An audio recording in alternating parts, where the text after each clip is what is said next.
You're listening to the Happiest Lives podcast with Jill Lillard, episode 111. Welcome to the Happiest Lives podcast, where you'll learn to think better, feel better, and become the woman God says you already are. Here's your host, Jill Lillard. Hey, everyone. Welcome back to the Happiest Lives podcast. We're right in the middle of our Loosening Your Grip series, and today we're talking about letting go of the life you imagined. Last week, we started off with loosening your grip on control, realizing we were never meant to carry the weight of being in charge of everything. We looked at the story of Jacob, a man who received a promise from God, who spent years trying to force it to happen in his own strength. He schemed, he manipulated, he made it happen by human effort. But in the end, the moment that changed everything wasn't when he won, it was when he wrestled. Jacob wrestled with God and left that moment with a limp. And to me, that limp tells a story. It tells me that Jacob, walking in God's strength and his own weakness, was more powerful than he ever was in his self-reliance. Because that's what happens when we come to the end of ourselves, when we stop trusting our own plans, our own goodness, our own ability to make things happen. When we stop using God as a means to get what we want and start actually submitting to Him, seeking Him for His sake alone. We never win in a wrestling match with God, but we do leave changed. We may leave with a limp, and yes, it may hurt, but in that weakness, we become strong. God renamed Jacob after that encounter, gave him a new name, Israel, not one defined by striving or trickery or performance, but one that means he who wrestles with God. In that name, it marked Jacob's relationship with the Lord going forward. God does the same for us. He wants to give us a new identity, one rooted in intimacy with Him, not in what we've done or what we thought life would be, but in who we are in Him. And today we're moving even closer to home because sometimes what we're gripping isn't just control. It's a picture of how we thought life would go, how we thought it should go. And if you've ever had those moments looking around at your life and thinking, wait a second, this isn't what I thought it would be, you're exactly in the right place. So let's start here. Your hopes and dreams, the desires you carry in your heart, they are good. God designed you to long for things, a healthy marriage, a thriving family, a body that feels strong and alive, work that feels meaningful and makes a difference. These desires aren't wrong. In fact, they often reflect the heart of God, how He made you and what He's placed inside of you. But here's where it gets tricky. When we start gripping those things too tightly, when we start believing that they must happen a certain way on a certain timeline with certain people showing up how we imagined, that's when disappointment creeps in. And not just disappointment, but discouragement, disillusionment, exhaustion. Because there's this little voice deep down that says, if I do right, if I love well enough, if I pray hard enough, then surely things will fall into place. Surely they'll respond. Surely this will work. And when it doesn't, when the plan doesn't unfold, when the people in your life don't cooperate with the script you've been carrying in your head and heart, it can feel devastating, not just sad, but shattering. And here's where I want to gently say, sometimes without realizing it, we've placed those dreams, those desires in the seat only God belongs in. We've made the outcome our source of peace. We've made the relationship our source of identity. We've made the timeline our source of safety. And those things, as beautiful as they are, make lousy gods. And that's what idolatry is. Not bowing down to statues, but bowing our hearts to anything we've started trusting more than God.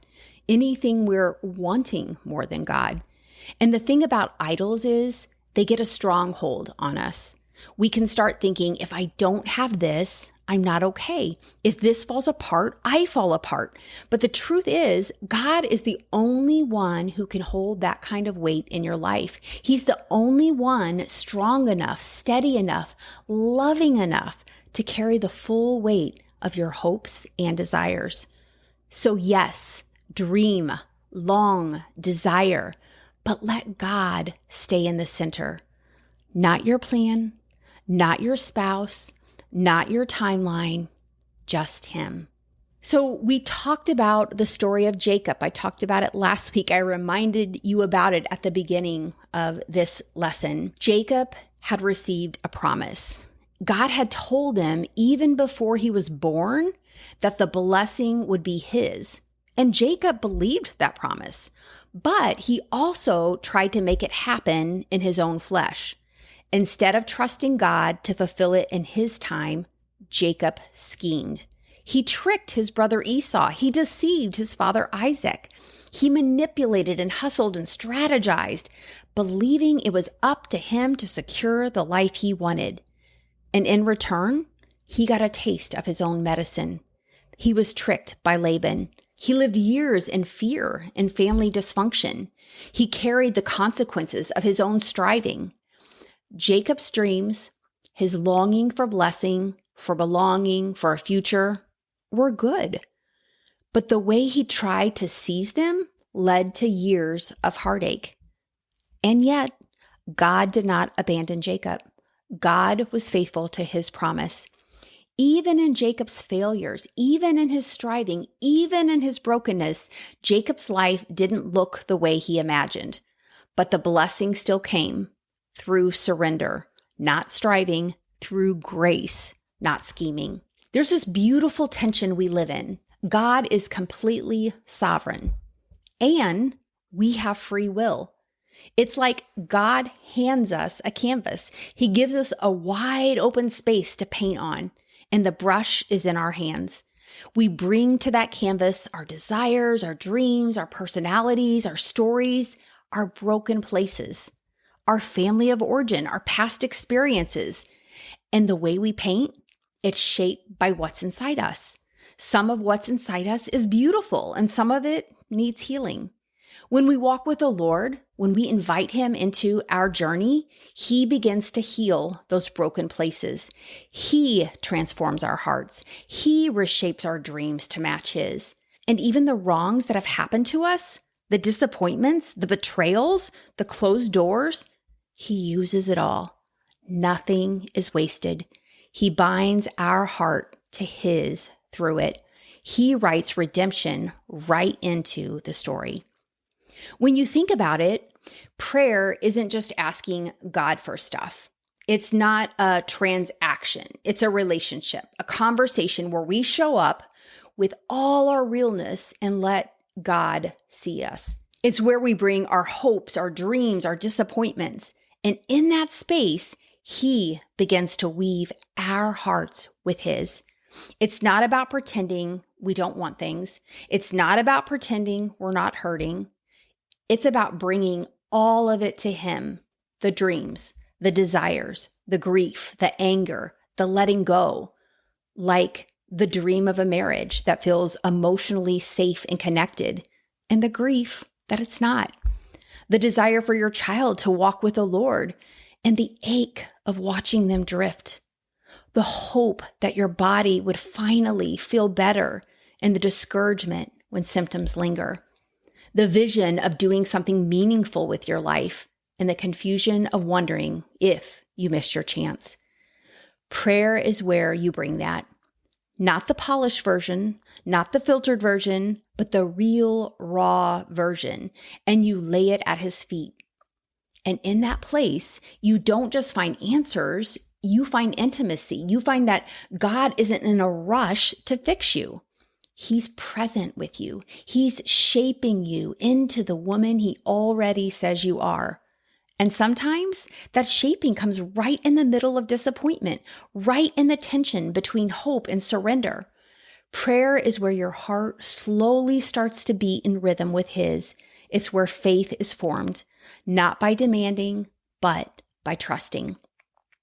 I've seen this play out in my own life over and over again. When I first started college, I thought I was going to do something, maybe marketing or advertising. That was the plan. But somewhere along the way, I switched to family studies, mostly because I found it fascinating. I loved learning about relationships and people and why we do what we do. Still, as college neared the end, I found myself needing a plan. I hadn't met the one. I wasn't getting married like I imagined I would. And while I loved what I was studying, I didn't have a clear path forward. I didn't know what people actually did with a degree in family studies.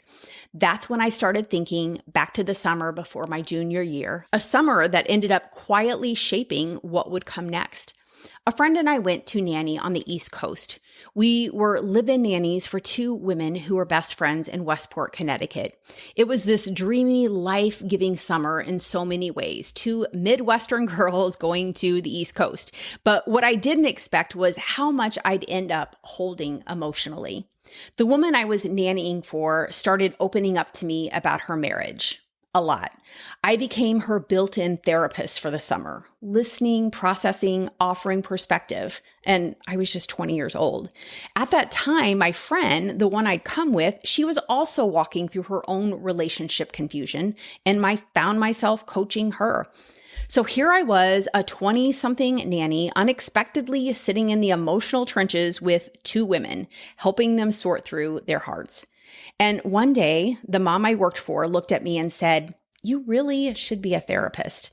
I didn't realize it then, but that planted a seed. As I was nearing the end of college and I still didn't have a clear direction, that moment came back to me. Counseling made sense. And another path and diversion led me to Covenant Seminary, where I got my master's degree in counseling.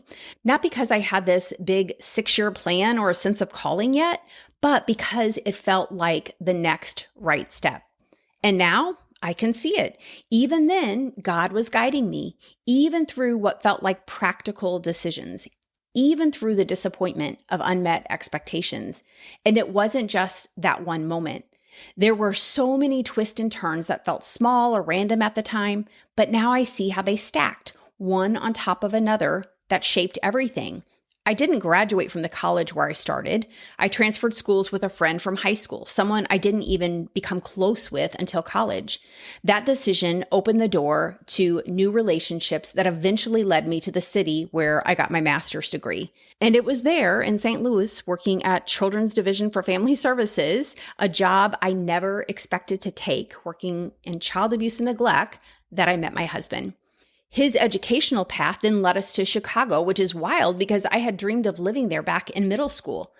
It was one of those little hopes I tucked away and wasn't even chasing, but God hadn't forgotten, and that's the thread I see through it all. It didn't look how I imagined, but it was better. I never set out thinking I'd be running a ministry or coaching business for Christian women. Yes, I went to seminary and I'm so grateful for that foundation, but I didn't leave thinking I'm going into full-time ministry. I wasn't working in a church or heading off into the mission field. But looking back, I can see it was always with me. Even as a kid, I was the one organizing things, gathering people, creating connection. I loved bringing people together. I felt something stir in my heart during a Wednesday night youth group, like God was calling me into something deeper. I didn't know what it meant back then, but the tug was real. And now I see all of it wove together. And I didn't have to do anything to scheme or strategize or make those little seeds within me grow. I just had to follow the path of decisions and seek the Lord's wisdom in all the decisions I made, and He led me somewhere that I didn't even know I was going. The career shifts, the friendships, the hard decisions, the quiet callings, even the heartbreaks. And I don't just mean circumstantial disappointments. I mean the personal stuff, the struggles, the areas I felt shame about, the seasons I thought would break me. Those are the very places that God has used to equip me for what I do today. That pain taught me how to sit with other women and theirs. It gave me compassion. It helped me listen instead of rushing to fix. It softened my heart and made me more patient. Now, I'm not saying I never jump in with quick answers. I do. But that pain helped me slow down. It made me more relatable, more real. And when I look at my life now, It's not the life I imagined. It's not what I planned. It's not the path I thought I'd walk, but it's so much richer, so much more grounded in who God made me to be, so full of His grace and creativity and timing.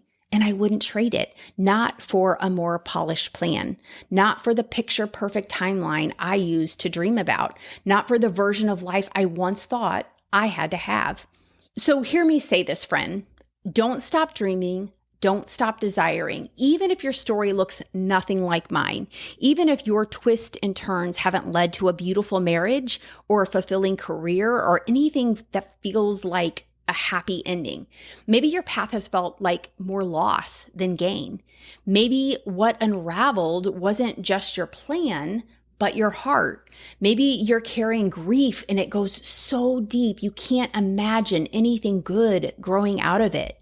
Maybe there's been a death, divorce, betrayal, a diagnosis, a door slammed shut, a dream you buried because it just hurt too much to keep hoping. I want to acknowledge that.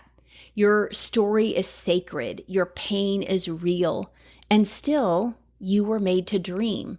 Not in a naive way, not in a name it and claim it kind of way, but in a deep, anchored, spirit alive kind of way.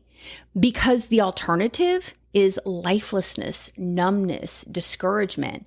And that's not what you were made for. And this is what I see a lot of time with women that were longing for something and we're setting out maybe to make it happen. Maybe there's a sense of demandingness in your marriage. There's a sense of white-knuckling and determination. And then I will see those same women go to the other end of the spectrum where they're just dealing with things on their own. Rather than chasing and pursuing what they want in their marriage or from their husband, they've started to just kind of give up. They've numbed out. They've disconnected. They've stopped turning toward. So you may have some dream and you may feel like the alternative is the pain of desiring and wanting and not having, or the alternative is to just numb out, detach, and disconnect.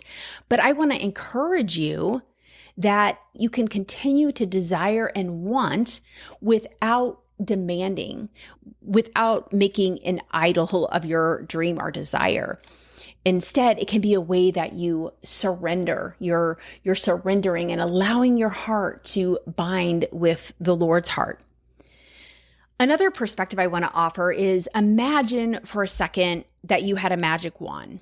What if you could wave it over your life and poof, all your dreams came true? Your marriage is healed, kids are thriving, career exploding, body strong, life smooth, no obstacles, no friction, no hard conversations, no waiting.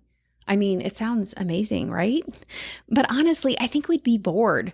I've seen this with clients and in myself. We long for stability, for everything to go as planned. But when things finally settle, when life gets good and stable, we don't always know what to do with it. If you went to watch a movie like that where everything was just perfect, it would be a very boring movie and you would probably leave the theater. And so don't you want your life to be an exciting blockbuster movie?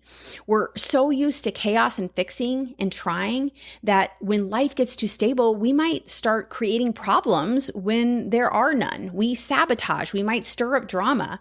We miss the richness of the quiet. So I'm not suggesting that we stir up drama, but I'm suggesting that you lean into circumstances as they are, not that you can't try to impact or create some sort of change and influence things, but in a way that you're not fighting and white-knuckling, and that you're also not just shutting down and retreating. I think deep down, we are made for movement. We're made for growth. We're made for connection, not just ease. That's why the hard stuff, the twisty, unpredictable, painful stuff, it isn't just something to survive. It's a place where we meet God. It's where this partnership happens, where you stop trying to shape your own life and you start inviting God to do what only He can do. It's where you discover that your story isn't something you're writing alone.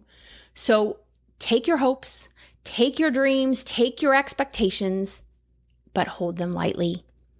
Keep your heart alive, keep feeling, keep desiring, but open yourself to the possibility that even in the pain, even in the unmet expectations, something bigger than you imagined is being born. open your eyes to see things differently, to see where the detours might be leading, what relationships might be waiting, what intimacy with God might be right there in the middle of what you never asked for. This is what it means to live by faith. As we close today, I want to leave you with a few questions to sit with. You don't have to answer them perfectly. Just notice what stirs as you listen. Maybe even take them into your journal or a quiet conversation with God later today. Are there areas in your life where you're gripping tightly to how you think things should be? Where are you trying to force an outcome? Maybe it's in your marriage, with your kids, your health, your calling. Where have you started to disconnect? Maybe not officially giving up, but quietly numbing or drifting because dreaming feels too painful.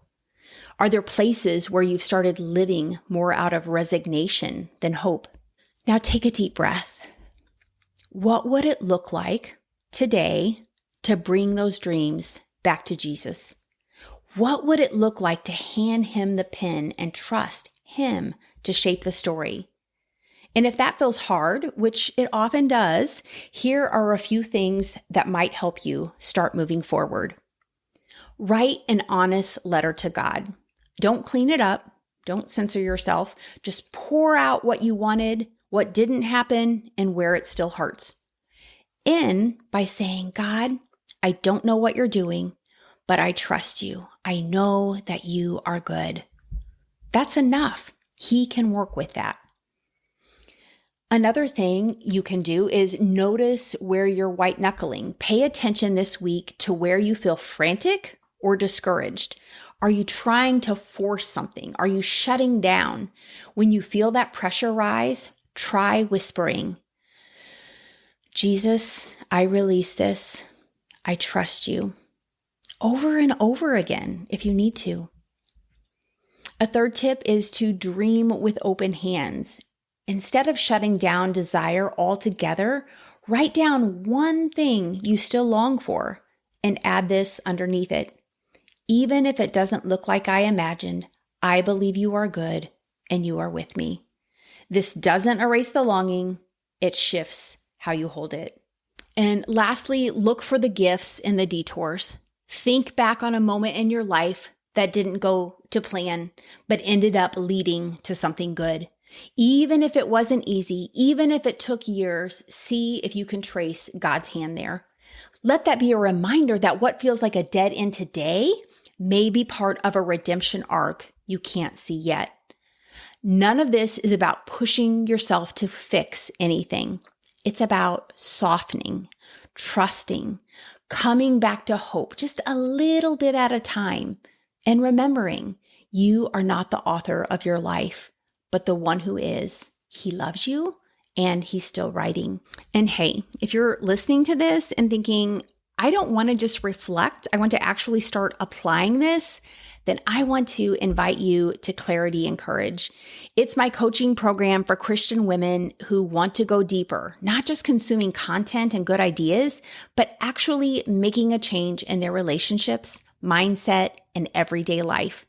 Inside the program, you'll get access to self-directed tools and concepts you can work through on your own time, plus 2 connection points each month, 1 live coaching call with me and 1 group workshop where we walk through the worksheets together. It's a steady, doable structure.